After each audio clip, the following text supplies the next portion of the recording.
Bonjour, nous allons résoudre graphiquement deux inéquations, les voici, en utilisant la courbe représentative suivante. Alors, tout d'abord, f de x plus grand que 2. Vous écrivez la phrase mathématique, f de x plus grand que 2, et on va la traduire en langue française. F de x, on va traduire par le mot la courbe. Plus grand, on va le traduire par au-dessus et pas sur, et le 2 correspond à la droite d'équation y égale 2. Alors pourquoi traduire en langue française? Parce que pour pouvoir déterminer graphiquement les solutions, ça va être beaucoup plus facile. Regardez, je vais placer mon doigt à l'extrémité gauche de la courbe et je vais parcourir la courbe de la gauche vers la droite. Alors qu'est-ce que je vais faire? Eh bien, quand la courbe est située au-dessus et pas sur la droite, je dirais oui, et si ça n'est pas le cas, je dirais non. Alors ici, est-ce que la courbe est située au-dessus? Non, non, non, non, non, non, non, non, non, non, non, non, non, non, non, non, non. Et là, est-ce que c'est... Là, c'est sur la droite, donc c'est pas bon, c'est non encore, et là, c'est oui. Donc vous voyez, il n'y a que pour cette partie qu'on a dit oui. Alors on regarde un petit peu qu'est-ce qu'on doit faire ensuite. On identifie sur l'axe des abscisses les valeurs de x pour lesquelles on a dit oui. Et on va écrire cet ensemble sous la forme soit d'un intervalle, soit d'une réunion d'intervalles. Alors je reviens en arrière. Donc on a dit oui pour des valeurs de x entre 2 quelque chose et 2 quelque chose. Alors regardons un petit peu ce que je propose comme solution. Eh bien j'obtiens 2,4 et 2,6. Alors petite remarque. On a dit non pour la valeur 2,4, ça veut dire qu'on doit l'exclure de l'intervalle. Ça veut dire que l'intervalle doit être ouvert, et il est ouvert lorsque les crochets sont tournés vers l'extérieur de l'intervalle.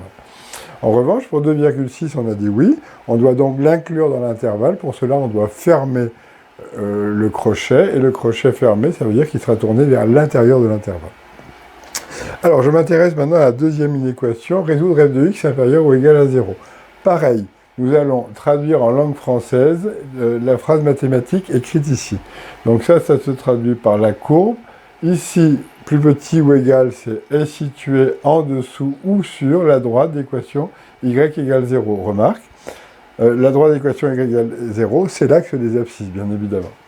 Alors, pourquoi écrire ceci en langue française? Je rappelle, pour pouvoir mieux répondre à la question posée. Regardez, je mets mon doigt sur l'extrémité gauche de la courbe et je vais parcourir la courbe de la gauche vers la droite, en disant oui quand la courbe est bien placée, en disant non dans le cas contraire. Alors ici, est-ce que la courbe est située en dessous de la droite? Oui, oui, oui, oui, oui, oui, oui. Là, elle est située sur la droite, on dit oui encore. Là, on va dire non, non, non, non, non. Là, on est sur la droite, on dit oui. Là, on est en dessous de la droite, on dit oui. Là, on est sur la droite, on dit oui. Et là, on dit non. Alors, qu'est-ce qu'on fait ensuite? On va identifier sur l'axe des abscisses les valeurs de x pour lesquelles on a dit oui. Alors, on a cette partie-là et on a cette partie-là. Remarquons que on a dit oui, on a dit oui, on a dit oui, on a dit oui. Alors, qu'est-ce que je propose? Regardons un petit peu. Je propose moins 2,8, moins 2, 0,2. Regardons si ça marche. Ben, moins 2,8, moins 2, c'est pas mal. 0,2, ben, c'est pas mal aussi. Hein. Donc, c'est bon. Et puis, alors, attention. On a dit oui pour moins 2,8. On a dit oui pour moins 2. On a dit oui pour 0. On a dit oui pour la valeur 2. Ça veut dire que pour toutes ces valeurs, on a dit oui. Ça veut dire qu'on doit les inclure dans l'intervalle. Pour cela, on doit fermer l'intervalle et on doit tourner les crochets vers l'intérieur de l'intervalle. Donc pour cette valeur-là, je tourne les crochets vers l'intérieur.